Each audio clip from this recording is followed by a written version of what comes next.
At your age, with no position of responsibility, someone as incompetent as you is not needed in our company. I have prepared a termination letter and we will pay severance. Pack your things and leave immediately. I silently endured the president's abusive tirade. Arguing with such a person is futile. Understood? I'm terminated, I calmly stated. I quickly packed my belongings and left the office. To an outsider, I might appear as a defeated loser at the mercy of the president, but I had already grasped her vulnerability. I am Caroline, 48 years old. Most women my age are married with grown children or even becoming grandmothers, but I am still single. I have had my share of romantic relationships, but simply never ended up married. Not that I completely lacked the desire, but with a fulfilling job and wonderful colleagues, I was content. However, a drastic change occurred a few months ago. My company is family-run, with executive roles filled exclusively by the chairman's relatives. The chairman's son, daughter, and their spouses all held sway. This didn't mean that we, the non-relatives, were treated poorly. Indeed, it was possible for us to climb the ranks. The chairman's charismatic leadership kept the company well-knit, and we had no major complaints. In fact, the bond among colleagues was strong, and we worked together daily with united effort. But when the chairman suddenly passed away and his son took over as chairman, the company faced an unexpected turn. The new president was Helena, the chairman's daughter. She was previously unknown to the company, and many of us were shocked that such an outsider was appointed. However, we learned that she had been quite successful in her previous job at a top-tier company and joined ours at an opportune time, which made us somewhat understand the decision. At 38, Helena was also single, and my colleagues speculated about her character. Perhaps a dedicated career woman or a tough, cold person. However, her appearance at the inauguration was the complete opposite of our expectations. She looked more like a club hostess with high exposure, teetering on thin high heels and dangling large earrings.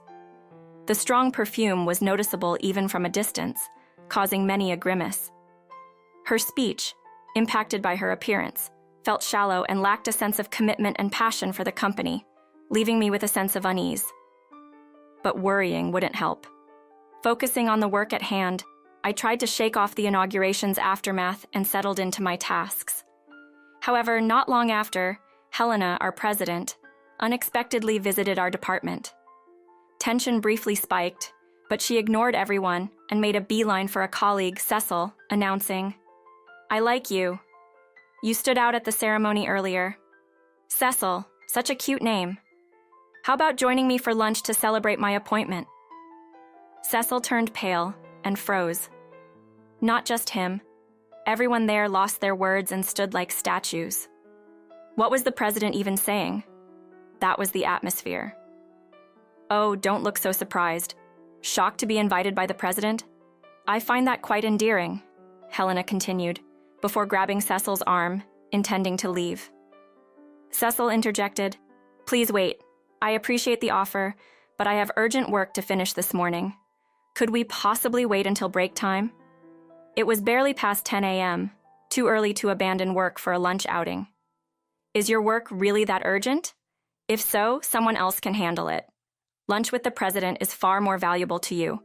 I'll teach you what to prioritize," she insisted, pushing Cecil along despite his reluctance. By the time they returned, it was past 2 p.m. Cecil, 38, divorced a few years back and now single, was admired for his refined looks, growing more handsome with age. Many female colleagues harbored secret crushes on him, rejoicing at his divorce as it meant he was back on the market. While Helena's fondness for Cecil might be understandable, her behavior was unbecoming of a president. It was a revealing day, highlighting Helena's true character. To make up for the morning's disruption, Cecil ended up working late, a consequence of Helena's actions that benefited no one. "I reserved a wonderful French restaurant for us today, the one with the chef I mentioned before. We better hurry or we'll be late." Helena would often appear, forcibly taking Cecil out for lengthy lunches.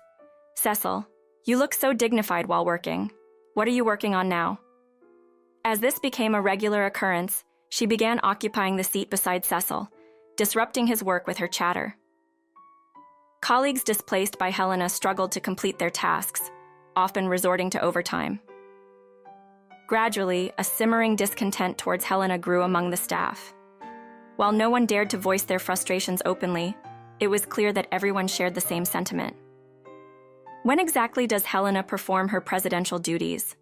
It seems like she's not taking her job seriously at all. That's the look my colleagues and I shared as we watched her. I was busy helping Cecil and others with their work and overtime. While assisting Cecil one day, I tried to lighten the mood. "Cecil, you've really been put through the ringer. It's tough being targeted by the wrong person," he responded apologetically. "I'm so sorry for causing everyone trouble. I really appreciate your help, Caroline, especially since you have your work too." "Cecil, it's not something you need to apologize for," I said. "It's all because of that out-of-touch president. Honestly, what was the chairman thinking, making Helena president? But keep that between us," I joked, sticking out my tongue, and Cecil gave a weak smile.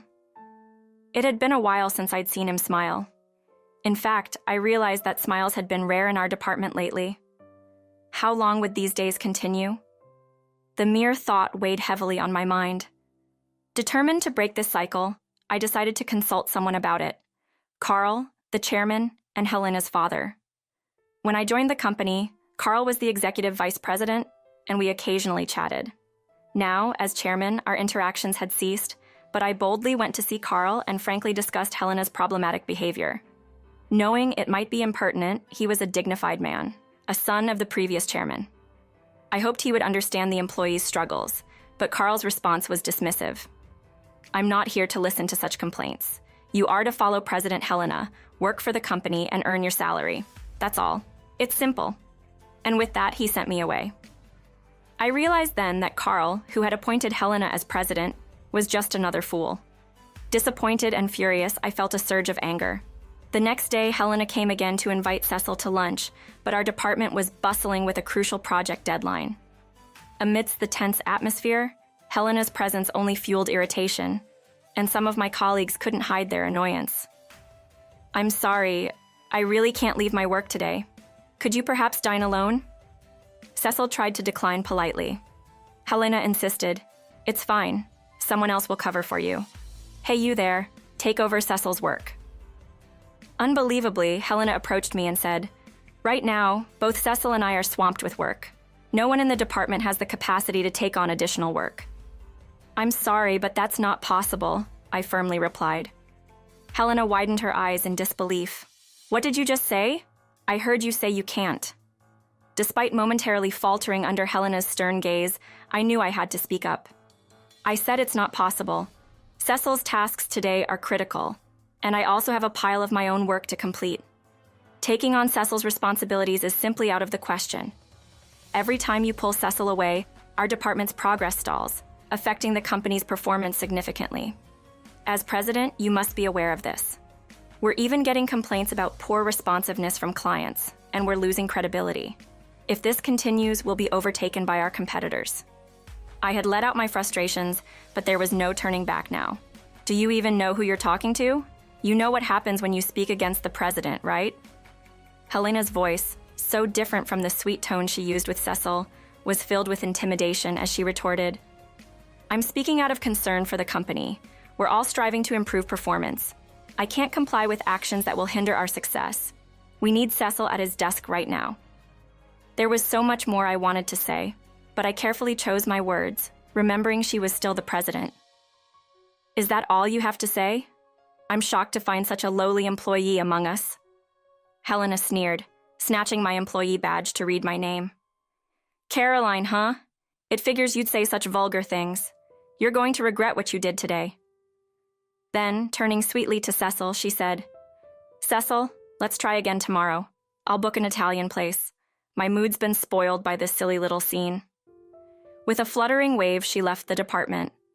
As Helena disappeared, applause erupted around me. Colleagues praised me, saying how refreshing it was and how cool I'd been, but I didn't feel relieved. Helena's words weighed on me. I knew this wouldn't end without repercussions. "Caroline, are you okay?" Cecil placed a comforting hand on my shoulder, looking at me with concern. "Are you okay, Caroline?" I know you spoke for all of us, but now you're in the president's sights. I'm on your side, though. If anything happens, I'll be here to protect you." His strong reassurance lightened my heart slightly. I was grateful for such a supportive colleague, though Helena's retaliation might start as soon as tomorrow. With these colleagues by my side, I felt ready to face it. However, Helena's actions were more straightforward than I expected. She showed up in our department the very next day to announce, "You at your age with no significant position, not proficient at work, just getting older and more on site. How dare you talk back to me? Someone who has remained a mere employee all these years is not needed in this company. Frankly, you're an eyesore. You're fired as of today. Pack your things and leave." I was astounded by the abrupt and harsh dismissal. "Fired?" I echoed in disbelief. Helena, with rough breath, pulled out a piece of paper. "Yes, but it's not wrongful termination. Don't bother suing. Here's your termination letter and we'll even pay severance. Now hurry up and leave." As Helena ranted, "That's too much. President Caroline, our moral support indispensable to this company." Cecil stepped up, fists clenched. Helena scoffed, "Cecil, you're mistaken if you think it's good to side with such an incompetent woman. It seems you've been influenced by her because you've worked together for too long. How pitiful. She's a detriment to this company. It's only right she's fired." I stood silently, absorbing Helena's verbal abuse. Arguing with someone like her was futile. "If you say my presence is detrimental to the company, then I must accept my dismissal," I replied calmly, quickly packing my belongings and leaving. Though I couldn't suppress my intense anger, I was determined not to let this end here. I had already identified Helena's weakness. The next day, I welcomed a refreshing morning, had breakfast, and cleaned my house. It should be about time, I thought, glancing at the clock. As it struck 10 a.m., right on cue, my phone rang. The company's number flashed on the screen. The caller was easy to guess. It must be Helena. Slowly, I answered. "Caroline." "Oh, thank goodness you picked up. Listen, about the firing yesterday, it was just a joke. I never imagined you'd take it seriously and actually not show up today. I'll overlook your tardiness, so please come to the office as usual." Helena spoke in the same controlling tone she used with Cecil. "You're so honest, Caroline, to take such a joke seriously." Helena's voice quivered slightly. "It wasn't a joke. I have the signed termination letter. Does the company sign such things as a joke? If so, that's a terribly irresponsible company. A president who flirts with male employees and publicly humiliates an employee is disgraceful. I want nothing more to do with such a company." Helena was speechless at my words, so I pressed further. "I know everything that happened this morning in the office and that you'd come crying to me for help. I had heard all about it from Cecil. Today was an especially important day for presenting our company's best product to a crucial client. Success would significantly boost our company, while failure would allow competitors to leapfrog us to industry leadership." It was such an important presentation, even Helena must have recognized this importance as she attended the morning meeting. To motivate everyone, she asked who was in charge of the presentation, but no one came forward, and the room fell silent. Of course, I was the presenter. When Helena realized this, she panicked, but then asked if anyone else could handle the responsibility. But what Helena found in front of her were resignation letters from all employees. Seeing my dismissal, everyone had had enough of the company. Hearing this from Cecil, I informed Helena, "Please, if you're there, Caroline, the presentation can still go ahead. We don't have much time before the meeting with the client. I'll double your salary, and you'll be treated as a director. Please come back, please." Helena pleaded hysterically, almost incomprehensible. "Unfortunately, I have no intention of returning. Please handle it yourself. As president, you haven't worked properly and have been chasing employees around, decreasing performance. I don't think you have the capacity to manage it," I said before hanging up. I dismissed her further calls without hesitation. It would be interesting to see how she managed alone. That evening, Helena and Carl came to my house. As I cautiously opened the door, "I'm sorry. I'm so sorry. Please forgive us," they pleaded tearfully. Apparently, the presentation had been a disaster from the moment Helena arrived alone. The client must have been skeptical. Just minutes into the presentation, they stormed out, disgusted with Helena's incompetence. They said they'd reconsider if you were involved. Caroline, please, for the company's sake, come back, Helena pleaded. My anger erupted. For the company? How can you say that? You've disrupted employees' work, fired me for speaking up, and caused everyone to turn against you due to your arrogance. This is the result of your actions. Please leave. As I attempted to close the door, Helena sprang up. It's all because you interfered with my lunches with Cecil, embarrassing me in front of everyone. That's why I fired you. You got in the way of my lunches with Cecil, that's all it was. What a childish notion. I knew it, but hearing it directly from her made me feel sick. I'm begging you to come back. Suddenly, Helena lunged at me but was swiftly stopped by Cecil, who had come out of concern. Enough, please. I came because I was worried about Caroline. I can't believe it's come to this, Cecil said, surprising both Helena and me. Helena, let me make it clear.